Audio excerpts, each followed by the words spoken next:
The new internet fix? This week on Firing Line. Facebook chooses the growth of its products over the well-being of our children. From concerns about who controls your data. Your user agreement sucks. To misinformation. You is a movement. I follow the facts and I follow information. To online bullying. The internet is mean.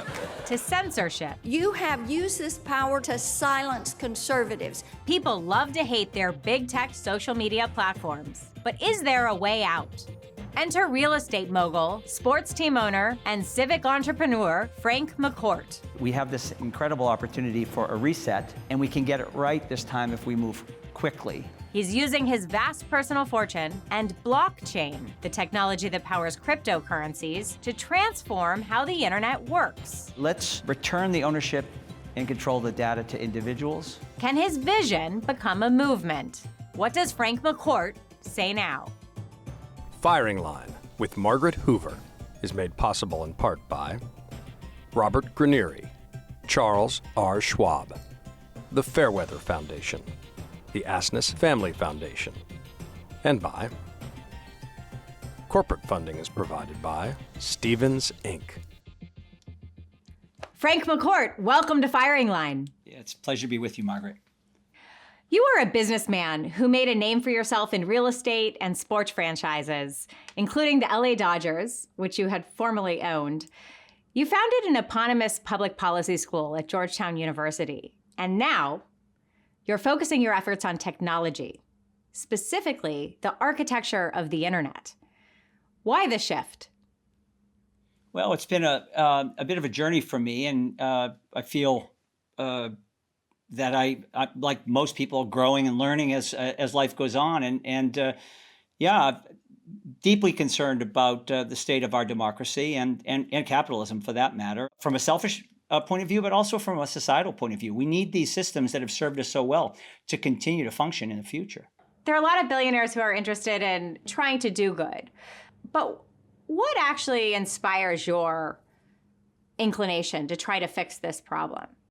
Well, I grew up in a big Irish Catholic family in Boston, 7 kids, picture our dinner table with 9 minimum at the table, and maybe I describe it as an unruly board meeting every evening. But I hear my mom's voice toward the end of those conversations when she would say, "Yeah, okay, that's fine. I understand the problem, but now what are you going to do about it?" And I carry that question with me every day.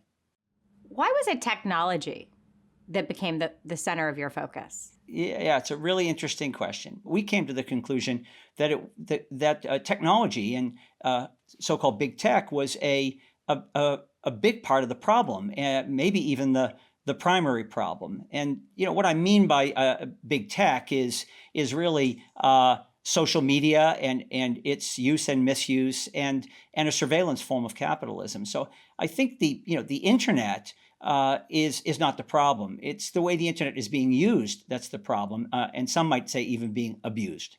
Now, there are a lot of politicians who also see problems with the tech giants. Listen to this.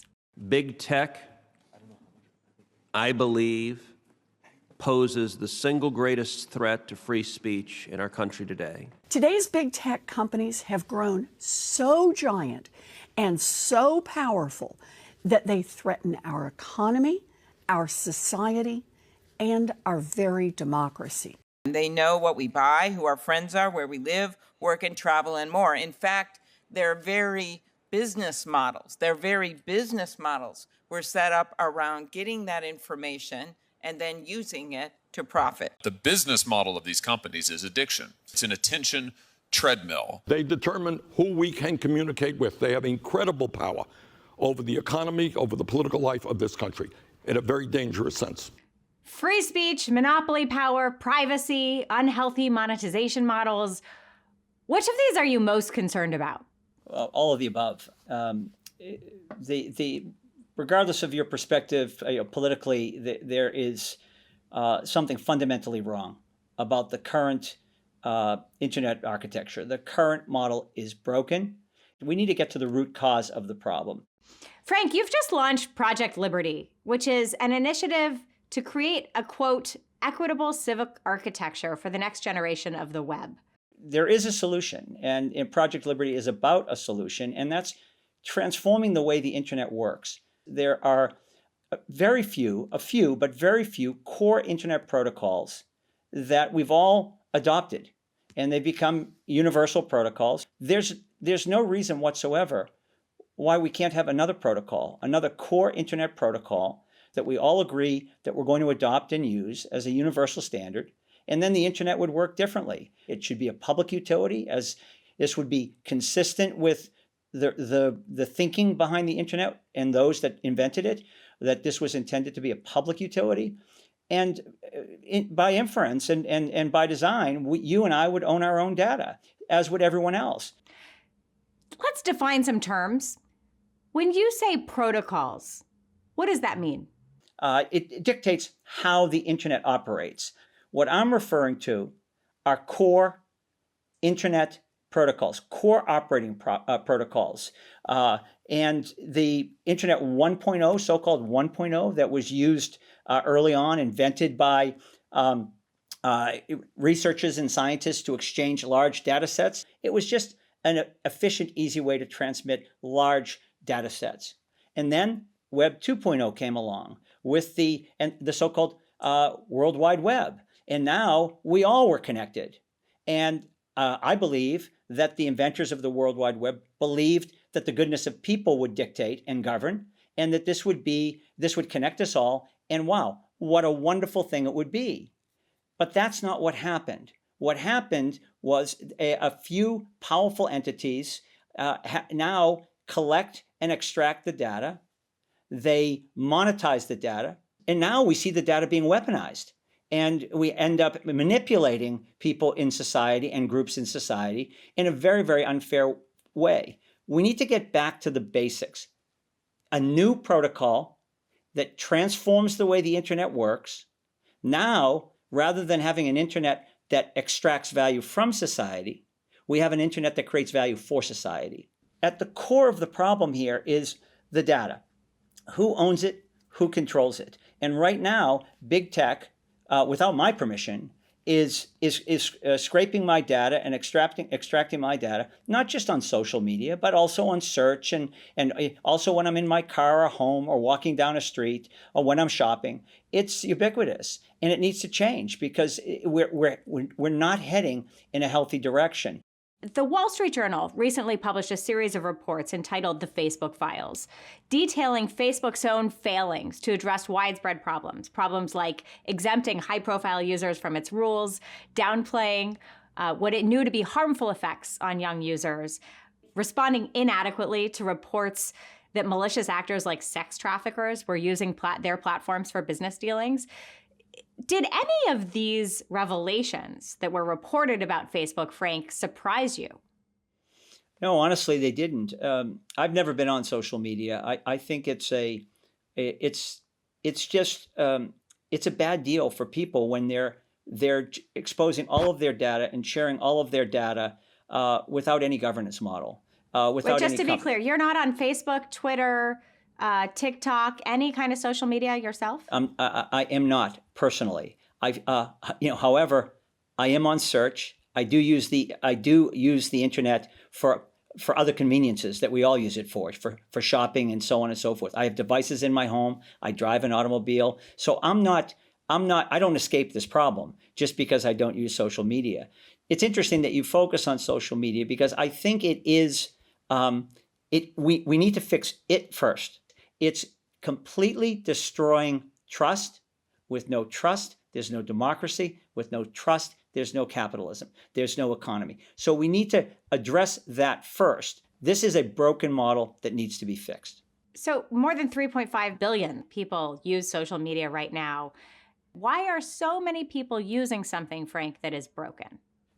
Because there's, first of all, I don't think people until recently understood how fundamentally broken it was and how much damage was being done because of this broken model and the abuse of the data. And there hasn't been an alternative.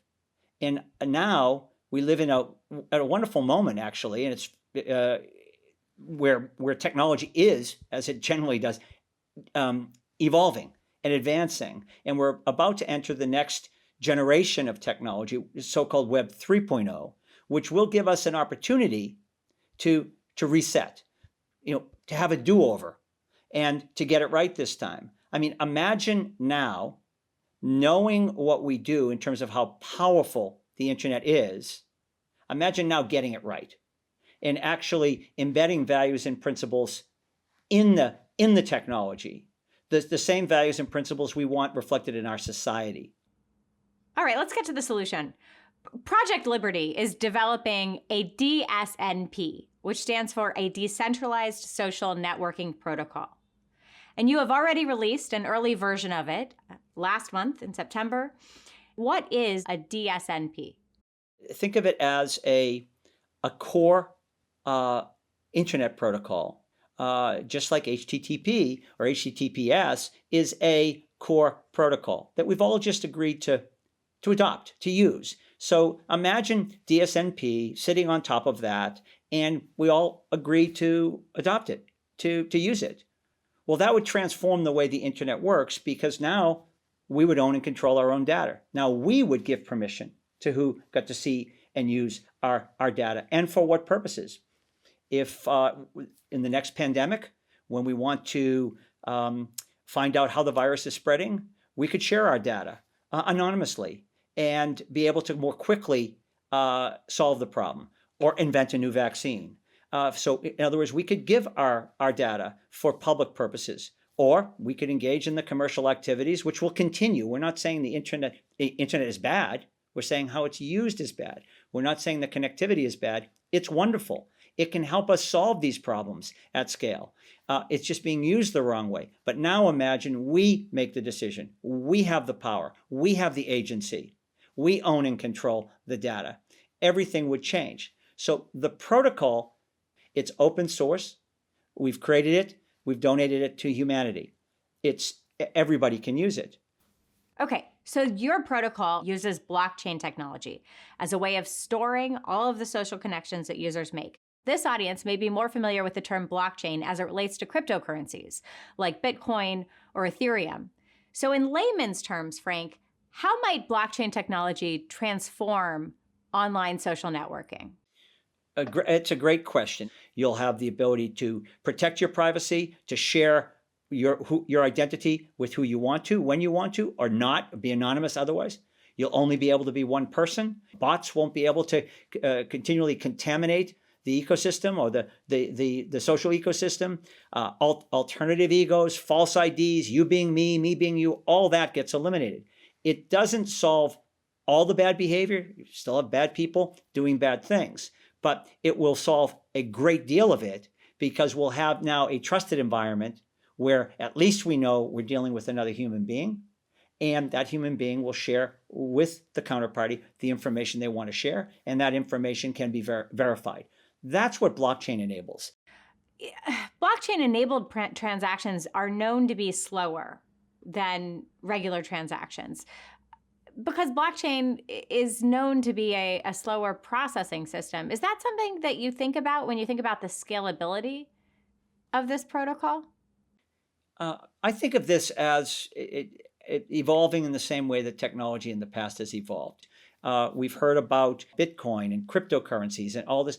Those are just early adopters of blockchain. They just think of them as use cases, not as the technology itself. So blockchain will evolve as really smart people that much smarter than I working on this will develop the technology, will develop the scalability, and the use cases will become more and more polished, easier for us all to use, and that's when adoption or migration will really kick in. Mark Zuckerberg, the Facebook CEO, said at one point that he does not think Facebook or internet platforms in general should be arbiters of truth. But you and I both know that Facebook and Twitter and YouTube have all created policies and banned accounts in an effort to curb misinformation. So, Frank, in Internet 3.0, who will be the arbiter of truth online?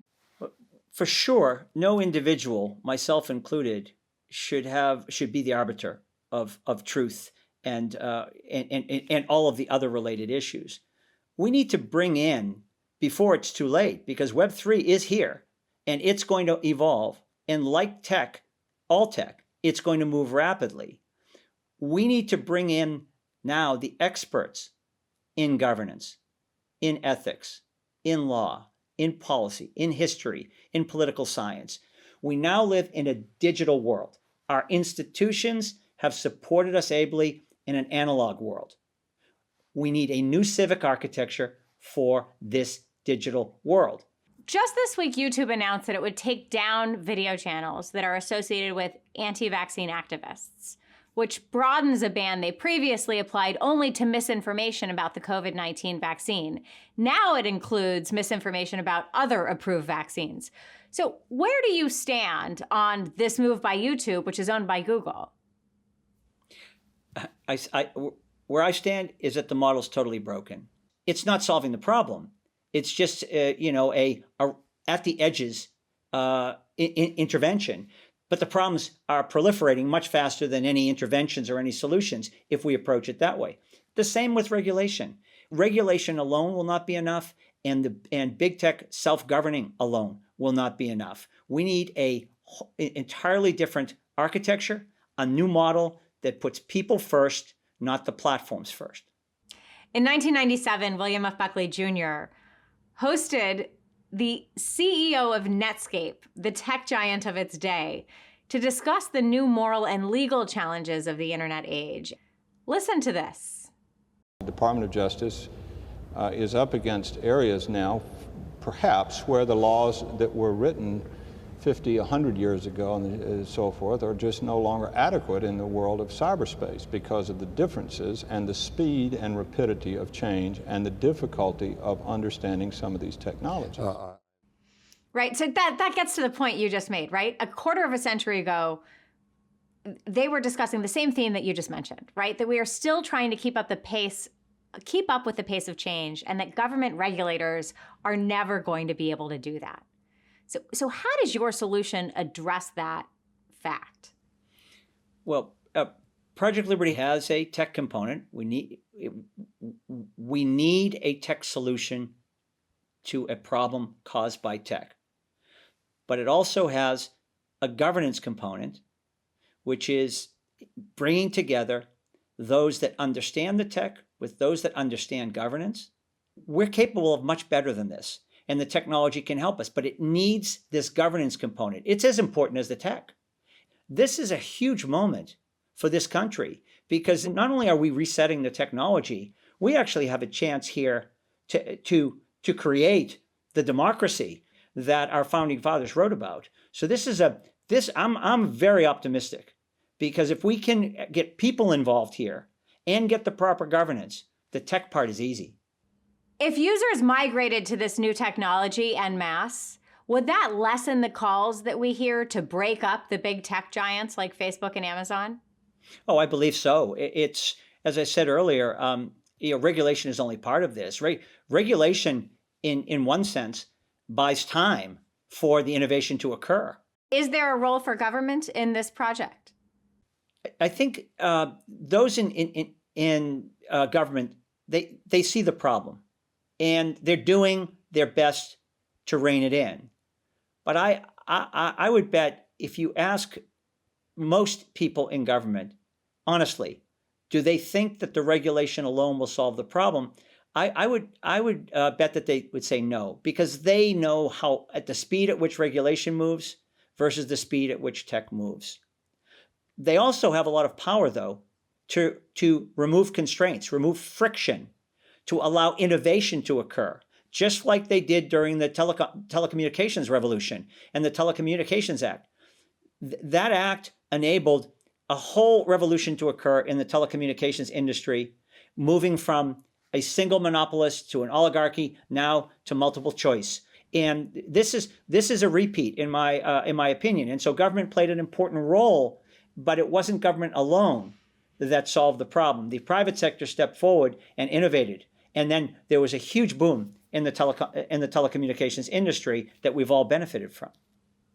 It's been reported, Frank, by Bloomberg that you plan to create a consumer product, that's a quote, on top of DSNP. It sounds like you're developing a direct competitor to one of the major platforms. Is that right? Well, we'll have more to say about what what we'd like to see built, and products that we may or may not come out with in the future when we're ready to have that conversation. So when can we expect your product? Well, we're working hard, and we'll be getting back to you and others on when we're in a position to share something. But we're interested, as I think 6 months, a year, 18 months? Shorter than that. Shorter than 18 months. Look, I mean, isn't the best way to encourage migration to just have a competitive, like a direct competitor with the social media tech giants, but one that's better, right? Isn't the idea to just outcompete them so that people want to use your platform instead of theirs? You sound like an entrepreneur. It's exactly. But these evolutions in means and modes of delivering products, this is what this country is best at. This country is best at innovating and inventing new things that are easy to use and theoretically improve people's lives. I believe with what's happened with tech, we've lost sight of that. We're now building something that is massively disruptive. It's helping people's lives in certain ways, but the damage far, far outweighs that. And I think we need to recognize that, and we need to fix that. And I would call on the big platforms to address it, because they're in the best position to address this, and they could change this immediately. If you zoom out and look at history and look at the development of this country, innovation waves happen over and over and over again. And we're now at the beginning of a next wave of technology. And thankfully, we have the moment to get it right this time. The Twitter CEO, Jack Dorsey, is also working on a blockchain-based internet infrastructure. He announced his initiative, which he calls Blue Sky, in December of 2019, and he noted that it is aiming to develop a, quote, open and decentralized standard for social media. You call on the tech giants and the tech leaders to change the way the internet works and help be part of that process. So what's the difference between what Jack Dorsey is talking about and what you're doing? I haven't seen Jack's protocol, so I don't know. But the spirit of what he's saying, I completely endorse and completely agree with.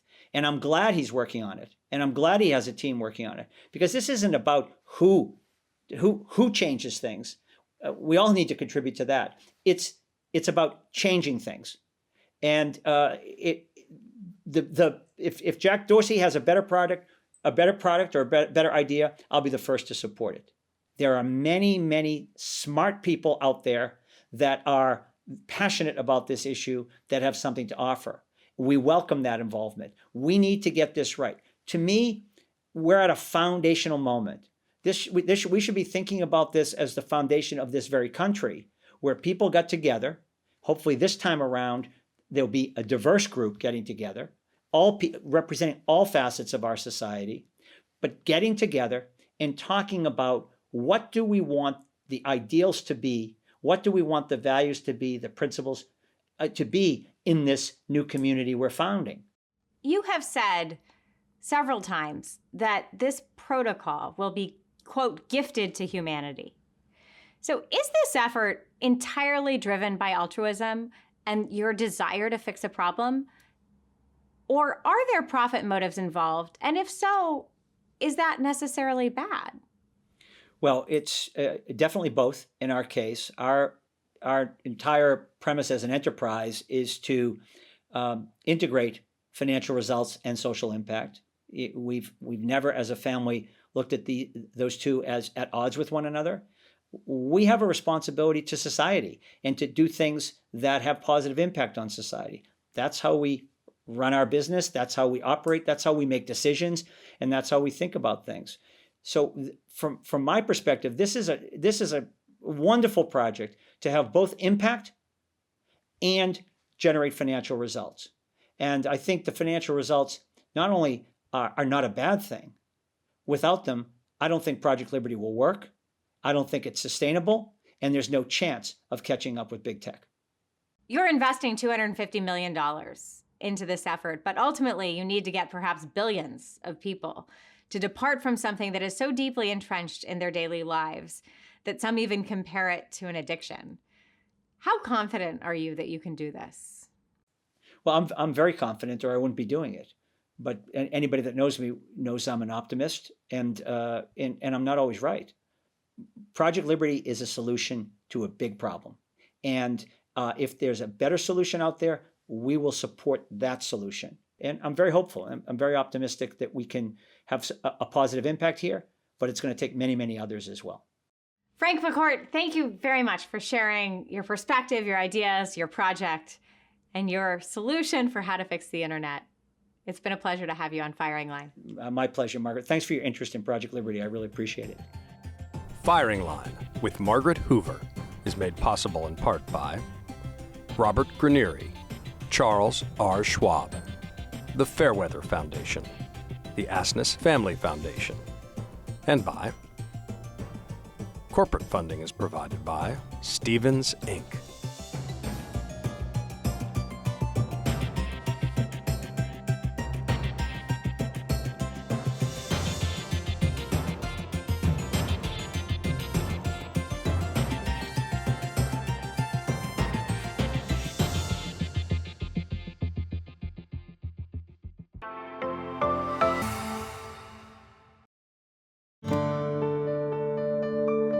You're watching PBS.